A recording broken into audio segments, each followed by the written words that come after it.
have a lot of free time. I don't work that much, unfortunately, but a lot can change from now when I'm recording to towards the end of the season, which I'm making it till March. But at least I got a few more episodes planned, and they're actually planned out this time a lot more. But for this season, I was trying to figure out where to start off with. And I know I said I was going to be back in August, but I've just been lazy and I've had other stuff, but I'm back and I didn't know how to start off this season. I thought I was going to have to go with like all things that I didn't talk about that maybe I could talk about now. Well, some recent events. I decided, you know what, I'm not gonna be talking about things that I've seen in the past, especially because like I haven't seen a lot of movies and stuff recently since the last time I recorded. Well, actually I might have, but I don't know. But because since I ended on a tribute from last, which was the season 2 finale, the season 3 premiere, I wanted to do another tribute. As you all know, we have lost 2 great legends in the nerd community, I would say. But and that's not to take away from other actors, singers, other celebrities we've lost within this year. But I mainly want to focus on 2. I was about to focus on just one, and it's been taking me a while to finally record it to now. But as I'm about to record this, I found out that we had another tragedy. So I think I'll make it this episode about 2 great performers. I mean, the first one I'm definitely going to talk about is James Earl Jones, Darth Vader himself. He was a legend. He was literally the voice of Darth Vader because David Prowse, who played the physical attribute of Darth Vader, like he played Darth Vader like in the physical form, but his voice did not match well with like what they were going for. That's why they needed someone who had a voice that can be like threatening, and that's where James Earl Jones came in. I mean, there's footages of the actor playing Darth Vader with his regular voice before they ever hired James, and yeah, it's out there if you ever want to go look at him. But yeah, no, I'm wanted to do this episode in honor of Mr. James Earl Jones. You know, I've done a lot of conventions. I've met a lot of celebrities. James Earl Jones was the one that was like up there. Like I really, really wanted to meet. Unfortunately, of course, you know, fate has its own ways and plans, so it's unfortunately never going to happen. But I know there are a lot of people who might have met him, and I'm pretty sure they would all say, yeah, he was a great guy to meet. Really nice guy. I mean, I wish I met him, but you know what? You can't always get what you want. So I've learned that the hard way in life. But James Earl Jones has had such a great career. He's actually been on the spotlight even before Star Wars because 1977 was a stacked year for him because 1977 was when the first Star Wars came out, and literally in almost 3 years after this recording, it'll be almost 50 years since Star Wars came out. You know, in 2027, that it's going to be the 50th anniversary. And I mean, God willing, if Mark Hamill and Harrison Ford, if they're still alive by the time it happens, who knows like what big thing they're about to plan. Because I mean, Harrison Ford is already in his 80s and Mark Hamill is already in his 70s. But I mean, if they're alive, God willing, if they stay alive for another 3 years, I mean, I would love to see that. But back to James Earl Jones. James Earl Jones, 1977 was his year because of Star Wars. But also that year, unfortunately, The Exorcist Heretic came out.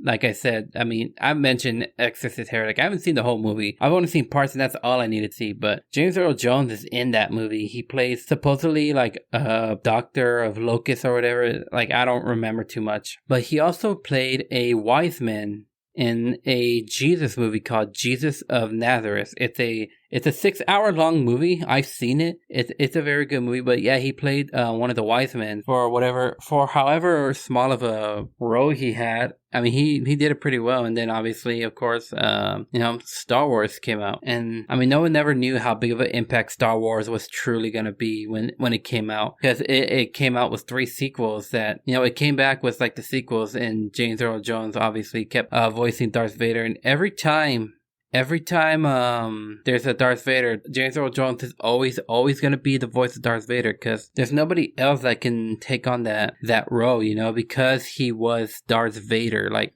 that's the voice, you know. because nobody can outmatch that voice or even try to match with him. You know, that was James Earl Jones' voice. It's that deep tone that's like, it's what makes people feel threatened about Darth Vader. Darth Vader, one of the best villains that was ever created. And yeah, I think the last time he did Darth Vader that I've seen personally, I think he's done some other stuff, but from what I've seen the last time was Rogue One, which was one of the recent Star Wars films. It's not one of the it's not like one of the ones that Kathleen Kennedy did. It was like its own story. I really loved Rogue One. It was a great one. And then when Darth Vader comes, I mean, I think that's what made it special for me.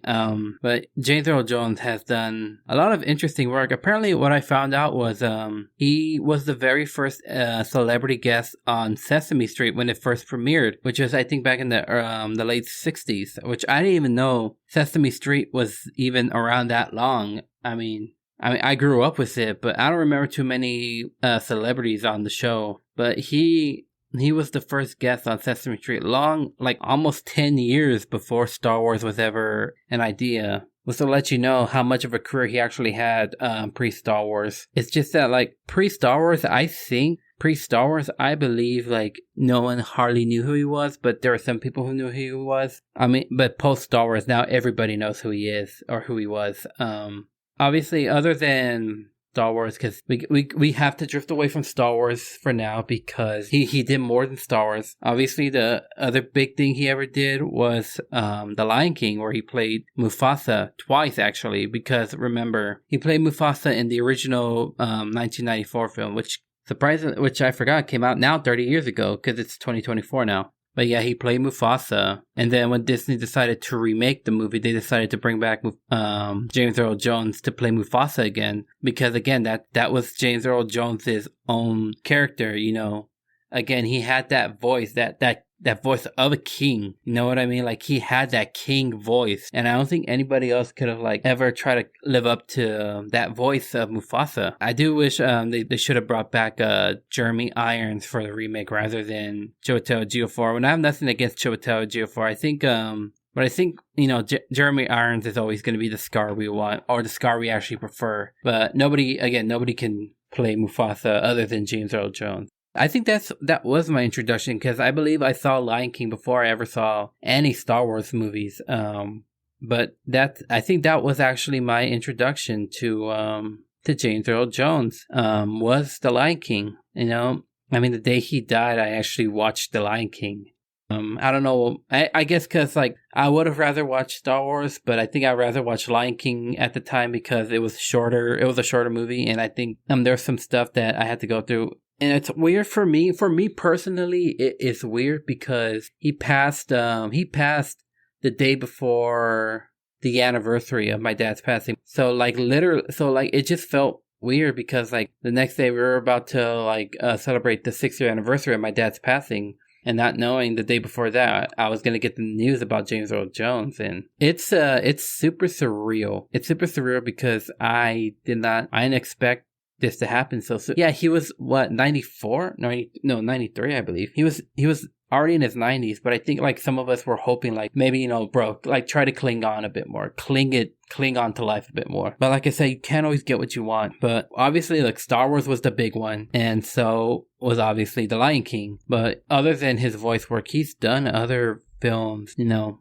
physically, like with physical act. You know, like, he was the dad in Coming to America. Now, with all due respect, I've never really seen Coming to America. I've only seen parts of it, but I've never seen the whole movie. But I know a lot of people grew up with Coming to America. I mean, I grew up with Eddie Murphy. I just never grew up with old Eddie Murphy. Like, Eddie Murphy, like, pre-Shrek was stuff I've never grew up with. Eddie Murphy post-Shrek, yes, that's what I grew up with. I wasn't until, like, my early 20s that I started, like, looking at a bunch of old Eddie Murphy movies, such like The Nutty Professor and his comedy. But yeah, no, I know people have known him from Coming to America, and he played the king again in Coming to America. Like, you know, it's Coming to America and then Coming #2 America. It's something they were trying to do with, but yeah, there was that one, The Sandlot.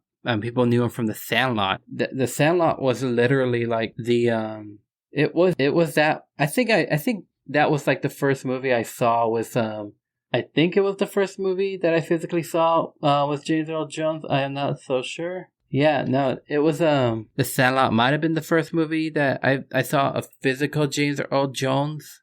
I honestly don't remember, but I know he was in there. It doesn't feel real for me to say. I mean, it doesn't feel real for a whole lot of fans to say that James Earl Jones, had passed away. It's so, it just doesn't feel like right, And that's also because, like, we've lost so many Star Wars actors. Like, I remember the first one we were told was Carrie Fisher when she passed away in 2016. I mean, she was, like, when the whole world found out about that, it just shocked the world. And then Peter Mayhew. Actually, no, I think, Peter Mayhew also passed away. That was Chewbacca, the physical actor of Chewbacca. And then I said David Prowse also would eventually pass away. I think the same year. I don't know if it was the same year, Peter Mayhew. I knew he passed away, like, around the times of Carrie Fisher to Peter Mayhew, which was, I think, in 2019. And then other actors as well. I think the actor who played R2-D2 had also passed away. I think General Akbar from the third movie, the actor also passed away. There's so many great actors within the series that unfortunately are no longer with us. Like I'm saying, it's like it's not real for me to be even talking about this episode right now, because it was James Earl Jones, man. Like I said, outside of Star Wars and outside of movies, he's also done some plays. If y'all know August or heard of August Wilson, he's done a lot of good plays. His most famous one was Fences. I think most of y'all might be familiar with the Denzel Washington movie of Fences, which was about, a down out of luck guy who used to play baseball and is trying to make a better life for his son, who he's very strict on. If y'all remember that scene where Denzel Washington's character is talking to his son, and his son is like, "Hey, how come you don't like me?" And Denzel Washington's character is like, "Who said I got to like you?"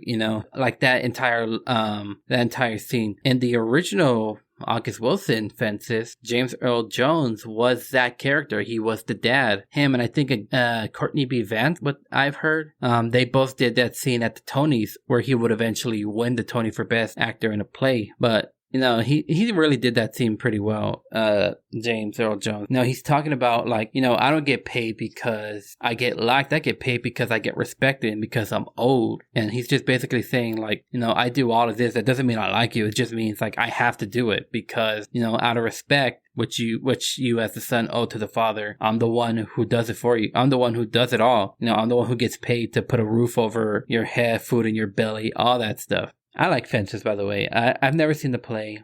I wish there was like a play, like somebody leaked the version with James Earl Jones on that. I'm pretty sure it is, but you really got to try to find for it. But just to see James Earl Jones do all of that play rather than just that, the one famous scene, definitely would want to see that. It does suck though, because like James Earl Jones has he's gotten an honorary Oscar. He's never gotten an actual Oscar. He's been nominated once. And I think that was like way before Star Wars. I think again in the 60s as well, but I don't remember. I do remember him saying, like, I do remember about hearing him get nominated, but not winning. He did get an honorary Oscar. Him and George Lucas both had, I think they got the same honorary Oscar. I don't remember. But he's done some great work.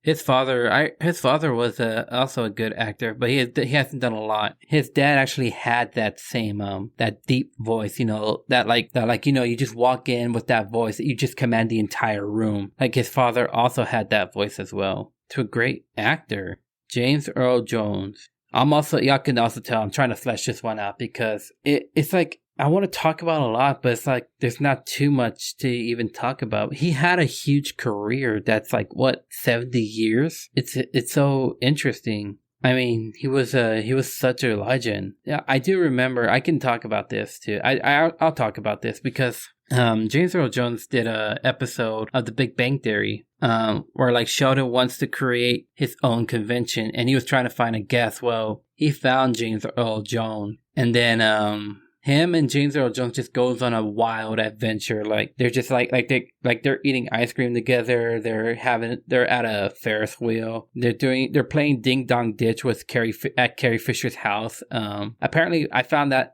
I found out that was the first time Carrie Fisher and James Earl Jones met for the first time. That was what, like, I don't even know when that episode aired. So hold on, I want to look this up real quick because if I can, give me a second. If I can. So that episode came out in 2014. So they must have filmed it probably early 2014 to late 2016, depending on when it first came out.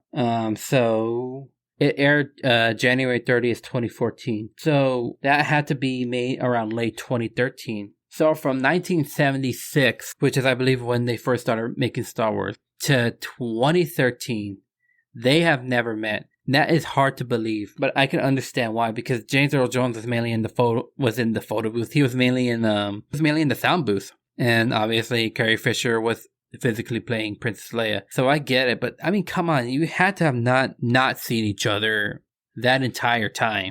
But I mean, I think I'm thankful that the Big Bang Theory, the producers, Chuck Lorre, I believe that's what his name was, came up with that. Because if they have never met with each other, I mean, that would have been sad that both have died never meeting each other. Because what I've heard about was, like, when they first met each other, literally Carrie Fisher just yelled out, "Dad!" Like, obviously. No, man. I'm actually glad at least they had a chance to meet each other. Hopefully they've kept in contact with each other within that time frame. But yeah, man, James Earl Jones was the legend. All right, legend doesn't even come close to how we talk about him, man. Like when you're the voice of Darth Vader, I mean, that's all you're gonna be known for. The voice of Darth Vader, Mufasa. I mean, even if you weren't a huge fan, even if you're not a Star Wars fan, you must have loved him in other stuff like The Sandlot, or even, of course, Coming to America, or whatever else y'all must have seen him in.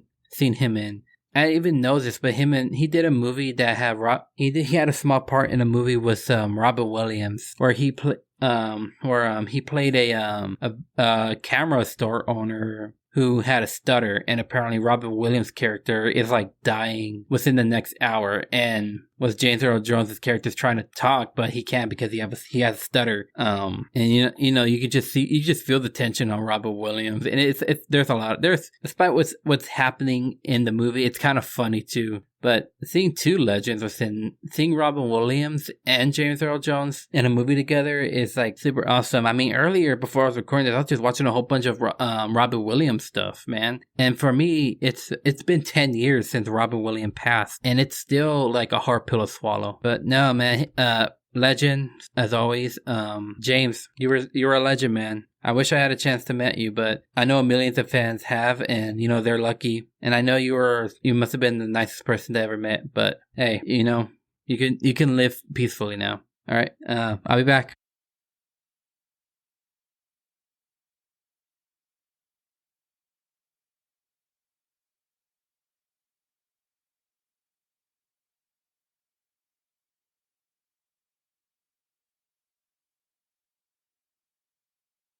All right.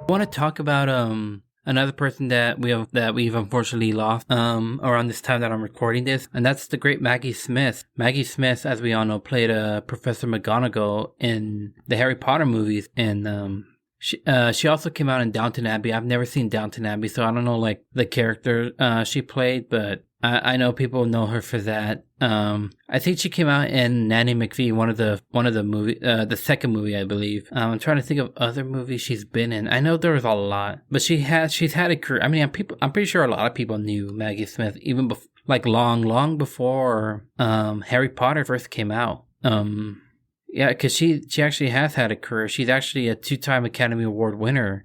I mean, she was already a world-famous actress before then. But yeah, no, I always know her as, you know, McGonagall from Harry Potter. I mean, I'm a huge Harry Potter fan. All three of us, my two sisters and I, we each have matching Harry Potter tattoos. We also have the 3 forbidden curses. I got Imperio. My older sister has Avada Kedavra, and my younger sister has Crucio. I get the one that's barely used. No, man, Maggie Smith was an absolute, again, another absolute legend. I mean, if people have never seen Harry Potter somehow, she is pretty much like, she's one of the professors at Hogwarts. She allies with Harry all throughout the series, but she never forgets her role as the teacher within the movies, but also she doesn't forget her role as a protector of Hogwarts within the movies either, especially with the last movie. And just like Star Wars, where, you know, a lot of actors within that show, or not within that show, within that series had died. A lot of actors within the Harry Potter series had also passed away. I mean, Richard Harris, who was the original actor who played Dumbledore, he unfortunately passed away after the second movie came out, which is why they took a while to make the third movie, because they needed to find another actor to play Dumbledore, and even the other actor who played Dumbledore. Give me a second, yeah. I forgot his name for a second. So Michael Gambon. He passed away a year ago. And not only that, what I found out is that literally Maggie Smith died on the 1-year anniversary of Michael Gambon, the guy who played Dumbledore. Dude, that's so crazy. But yeah, pretty crazy. Who else? Obviously, I mean, the other actor that usually comes to everyone's mind when it comes to actor who passed away in the Harry Potter movies is Alan Rickman, who played Snape. He was I've seen Alan Rickman interviews that are so different from, like, if you ever seen like interviews or even set photos of Alan Rickman, it's so different from when he plays Snape. And then of course Helen McCrory, that's another act. I was trying to remember like some of their names. Helen McCrory also passed away. She passed away during COVID time. People will remember her obviously as Malfoy's mother. I will remember her also as I forgot what her character was. She came out in a show called Peaky Blinders. Man, I haven't seen that in a while. I haven't even seen the last season, but she came out in a Peaky Blinders. Robbie Coltrane, obviously, who played Hagrid. Man, so many great actors. And you know what's tragic is there was another actor in the Harry Potter series that unfortunately passed away. I think he was like 18 or 19. I'm trying to find his name, but he died in an accidental stabbing. Let me see. I think I could find it here. Yeah, Rob Knox. He was 18. He played a guy named Marcus Belby of Ravenclaw. If you don't remember, he's in the scene where like he's at that little party with Harry and Hermione. He's eating all that ice cream. That was him. He got killed in an accidental stabbing. Dude, he was 18 years old. But yeah, no, like so many. I mean, I guess that's like the price of like just living, you know. You are gonna see so many people in your life pass away, especially like so many celebrities passing away. But Maggie Smith was definitely one of those that's just like it's weird because like let's put it this way. She was 89. Obviously, she was old, but a lot of us also felt like she could have clinged on a little bit longer. But again, you can't really expect people to live longer than how they already have. And what I've seen about Maggie Smith that people were talking about is that like she'll just go for a role that matches like who she is and matches her age, and she can still kill it. Like I think that's how good of a legend you are. It's like, you know what, I'm getting old, I'll play an old man or an old woman, and I'm gonna crush it. And they usually do. But she was man, it's tough to even talk about her too. Like I can remember like the first time I ever watched Harry Potter. I was, what was it, 2001? So I was obviously 5 years old, I think, when that first film came out.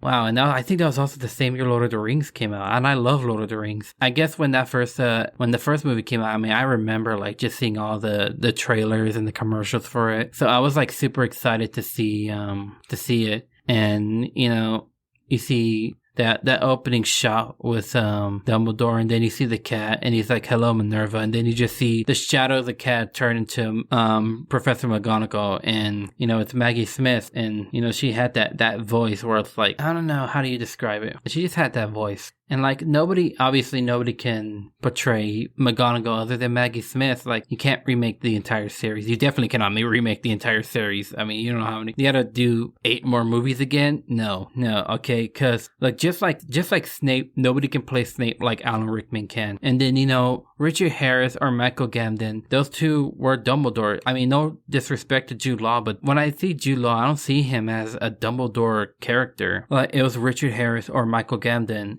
And I mean, as much as I would love to see, Richard Harris like throughout the rest of the movies, if he was still alive, I think Michael Gambon did a pretty good job. And I think they both equally did a really good job with the movies they played. Because, interestingly, I don't even see 2 different actors as Dumbledore. I literally see just one person as Dumbledore. Like I see Dumbledore no matter who played Dumbledore. I know that's weird, but it's like, it doesn't bother me that it's like 2 different actors. It's something they had to do. They had to work with. I mean, it doesn't bother me. I always see Dumbledore. I never see the Richard Harris version or the Michael Gambon version. I just see, the only time I ever see a different actor playing Dumbledore is definitely Jude Law. Yeah, and then Robbie Coltrane, who played Hagrid. Again, nobody else can play Hagrid other than Robbie Coltrane. This was such it's just how it is, I guess you can say, Like, we all can't live forever. And like I said, I'm trying to drag this out too, but it's like you kind of always know that this is coming, but then once you actually like see it happen, it has a different feel, But it's also like none of us can ever think like Maggie Smith is like on her way out. No, but I don't think a lot of people have ever thought that. In fact, some of us, like literally, a lot of us felt like Maggie Smith was the same age for like 20 years. You know what I mean? We all thought she was like 70 for like 20 years. Okay. All right. She didn't look like she aged at all. I wouldn't say like fine wine, but I also wouldn't say like milk either. I would say she aged like, oh man, something that's not a disrespectful way to say. Like, I'm trying to think. I just say she aged she aged well enough. She aged well enough to make us all think, oh man, she hasn't aged a lot. But man, Maggie Smith, like I said, you were a legend. I mean, I saw videos of people with the wands pointing up, in honor of you. But, yeah, man, this year, man, a lot of celebrities had unfortunately passed away. And, I mean, same weekend, Chris Christopherson, famous, folks musician, and, one of the actors who came out in one of the original, A Star is Born. I mean, he unfortunately passed away as well. There's a guy from the original Karate Kid, who played one of the bullies back in the first film. He, unfortunately passed away as well. Dude, like, it's a lot to handle. I'll be back. We're gonna take another break right now, and yeah.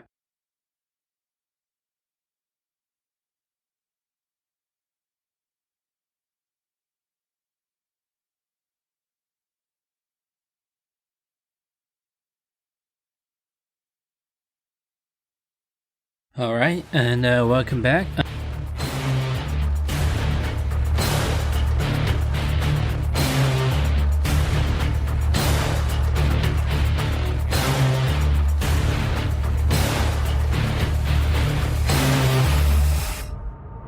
have to, and I don't want to, but people are born every day, and I'm pretty sure most of my generation has never watched Hook, and I'm pretty sure Generation Alpha at this point has probably never seen it either.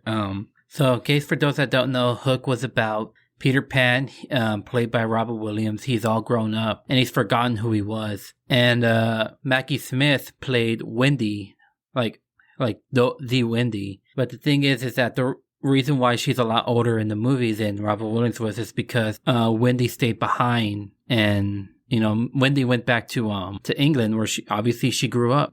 And Peter Pan, obviously, he's the boy that doesn't grow up. He stayed in Neverland. But once he saw Wendy age, he felt like he couldn't keep going back anymore. So he decided just to stay in England and officially grow up. So there was a picture I saw where it's like heaven, or at least like the gate, like the interpretation of heaven everybody tends to put in were just like the clouds with the gate, and the gate opens. And it's Robin Williams, and he says, "Hello, Wendy, darling." And it's a picture of Maggie Smith. So that kind of brought tears to my eyes because, I mean, as I mentioned before, Robin Williams passing away 10 years ago is still a tough pill to swallow. I mean, he was, like I said, he was an absolute legend. I mean, I was watching, like I said like I said earlier, before I started recording, I was watching a whole bunch of Robin Williams stuff, like his videos and stuff like that. And there's something called, there was a test footage. Apparently there was supposed to be a Robin Williams movie that was planned, and there's a actor,